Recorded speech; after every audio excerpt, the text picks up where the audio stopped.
Anyone who takes the pro wrestling game seriously would understand exactly how difficult it can be to manage life obligations and chasing the dream. In fact, I've spent almost 20 years trying to refine it, and even now I still feel like I don't have the best handle of it.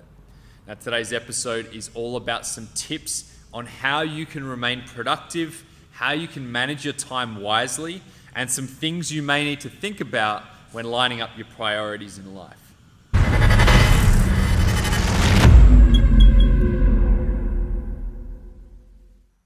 I spent most of my 20s just barely keeping my head above water in so many different ways. I'm someone who doesn't like doing things by half. If I have a passion or something I enjoy or something I think I need to do, I need to go all the way.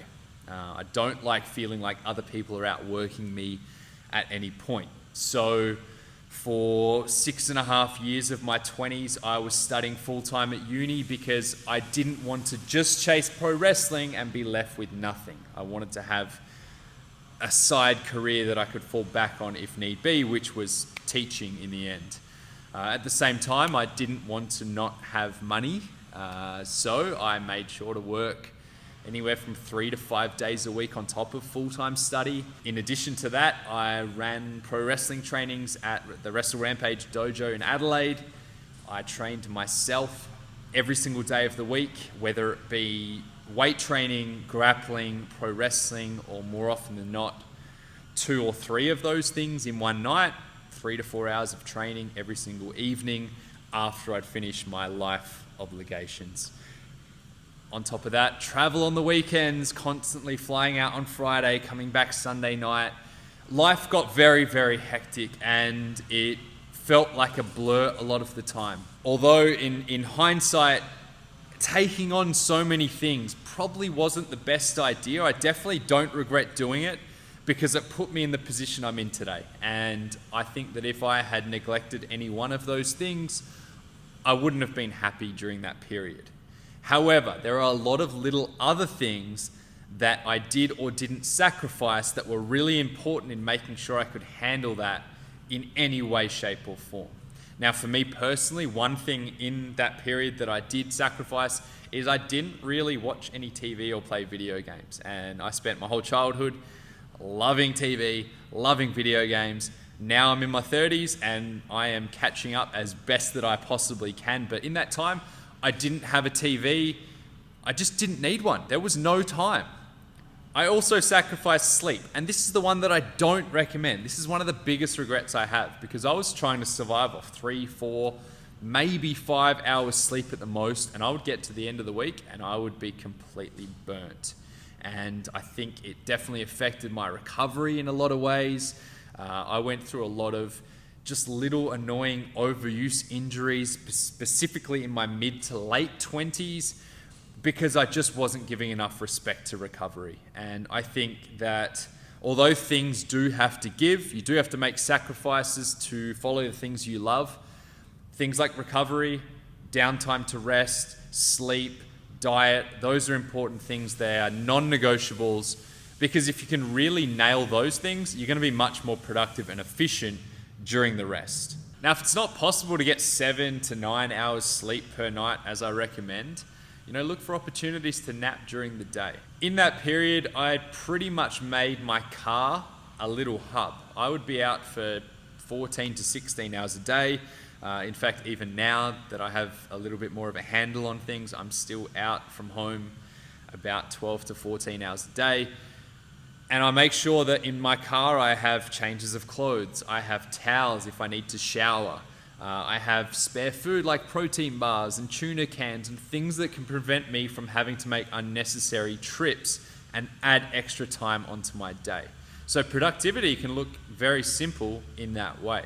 On top of that, 24-hour gyms are an absolute lifesaver. When I used to go to one, I would use it not just to work out, I would use it to shower. I would use it to get changed. If I had to go somewhere and didn't have time to go home, I could go 5 minutes to the nearest Anytime Fitness, go in there, get ready, and off I go again. Everything was ready-made for me. It also meant that my workouts wouldn't be neglected. I didn't have to travel very far at any point. In fact, as psychopathic as this sounds, There were many times where after a big night out, sober of course, at 2 a.m. I would drive from the city to the nearest gym and I would get a quick workout in, because I knew that if I didn't do that, I just did not have time the day before or the day after. Same goes for on work breaks. You know, you have an hour lunch break, trying to get a quick 30-minute workout in, it all adds up.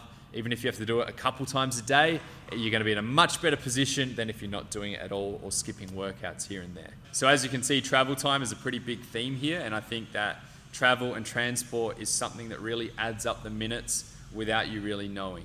If you can work close to home, if you can train close to home, study close to home, whatever you can do to keep everything as close together as possible is going to be in your favor. I'd also recommend really getting into meal prep, whether that is once, twice, 3 times a week. For me, typically it was like a Sunday night thing and then maybe a Wednesday night thing, and those would be a couple hours off where I can prepare things in bulk, make something in the slow cooker, something you can put into Tupperware containers, and then you've got 3 or 4 days of meals lined up. This will prevent binging, diet breaks, cheating, or just not getting enough nutrition into your body. You know, as they always say, fail to prepare, prepare to fail. Now, you might be someone who hears all of these things I'm saying and you think, yeah, I know that, I know how to do that, I've done that before, but I just can't keep it consistent. And I think a lot of that comes down to routine. Now, if you watch my previous video, which I'll link above on YouTube, on motivation and discipline, it goes all into detail about how to set these routines. Now, typically a routine can take anywhere from three weeks to 6 months to really set in stone and have as more of a lifestyle change that you just do without thought. It doesn't take much effort, but it is important to do so. Now, part of this is setting your day on the right foot. So having things that you know you need to jump into as soon as you get up out of bed can be really important. It saves that time where you're hitting the snooze button or you're just lying in bed for a few hours doing nothing and wasting time. A good way to be productive is to follow the 5-second rule, which I detailed in that very same episode. So when you know you have to get up, count yourself down from 5 to 0 and make sure you're taking positive steps, physical steps, in the right direction before you get to 0. Also good to have a bit of a downtime program as well, a little bit of a protocol to use when it's time to go to bed. As I detailed in the recovery episode, I know this is a lot of linking back to previous episodes, but they all do have a place in the overall scheme of things. We spoke about making sure your bedroom is there just for sleep, not hanging out, playing games, watching things on your laptop, making sure that when you go into your bedroom, you are ready to go straight to sleep. You might want to read a book, you might want to do something to relax yourself, maybe have a bit of a shower, but make sure that you are getting there for sleep. You're not just getting there to continue doing whatever you were doing prior. Technology is a big one on that. Try to keep technology out as much as possible, not just from the distraction that it may cause, but also a lot of the blue light that comes from it may affect your sleep quality. And if your sleep quality is terrible, it doesn't matter if you get 7 to 9 hours, because it will absolutely not rest and recover you for the next day. And believe it or not, I actually released another episode relevant for today's video called Just Say No, which again, I will link above if you're on YouTube. Just go on YouTube, it's the best place to be. And Just Say No was all about declining opportunities, declining things that people ask you to do, and not being afraid of saying no if it doesn't help you and your goals in life. And being able to say no is one of the best ways to be productive, particularly if you are time poor and you are struggling to manage everything and keep your head above water, as I was. I wish I said no more than I did. And finally, I just want to drive home that it's important to make time for yourself. And that may mean skipping out on a day of training, or cancelling the gym, or not hanging out with your friends for an evening. But it's really important every now and then to just reset the batteries, maybe get some good sleep in, maybe just hang out on the couch and watch some TV. Do something that you don't typically get to do so that you're relaxed, you're refreshed, you're ready to get back on the horse the next day. Now, you may be listening to all of these suggestions and you think, yeah, that's great, that's wishful thinking, but you know, I have a family to support.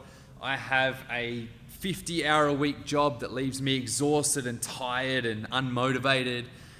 I have a sport I play on the side. I have all these things, all these relationships, all these things sapping my time. I just can't give that proper effort to wrestling. And look, I hear you, I understand you, I know exactly what it's like.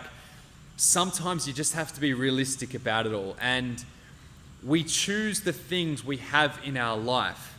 And yes, you may have a family, and it's so important to support your family. You know, and if you have to work a certain job to support them, if you have to do something you don't like to support them, it may affect your pro wrestling dream. But it is what it is. And if that's what you're choosing to do, was by choice or not, I believe that everything deep down is a choice. If that's what you choose to do, you have to accept that that is you and that is your life. And if that means that you can't give 100% to pro wrestling, then that's just what it is.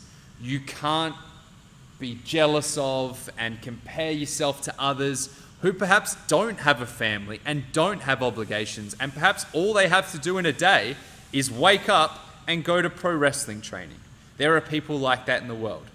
But you have to realize that your journey is unique to you. You make your decisions. If you need to make changes, you can make changes. But for now, if you need to keep all of these things running at the same time, if you want to give them all equal priority, then you are going to end up the jack of all trades, master of none. It's just what it is. But that doesn't mean you can't use a lot of these tips to put yourself in the best possible position.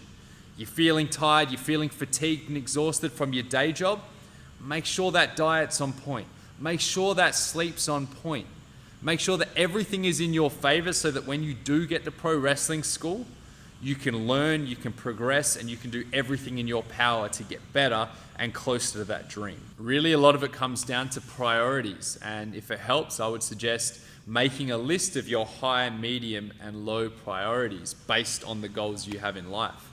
Perhaps that means you have to now give less time or maybe no time to some of those low priorities. They might even be things you enjoy doing. But if that's what you really want to do, if you've set these high priorities there for a reason, then that's what you need to follow. If we give 100% to absolutely everything, we're headed on a one-way street to burnout, and that's when everything can really fall apart. The most important thing is to realize you are in control of your life, so take control in as many ways as possible. Be efficient, be productive, be consistent and set those routines, and at any cost, avoid making excuses. So I hope you got something from this episode. I hope it painted things in a slightly different light, or at the very least, helped you to reflect on your own life and things that may be improved in different areas. Now, of course, if you have any questions or requests for myself and World-Beater Wrestling, please drop them in the comments below. If you're on YouTube, as always, I would love if you could hit the subscribe button, ring the notification bell. It all helps the algorithm. It all helps spread the word. I hope to see you next Thursday for another episode of World-Beater Wrestling.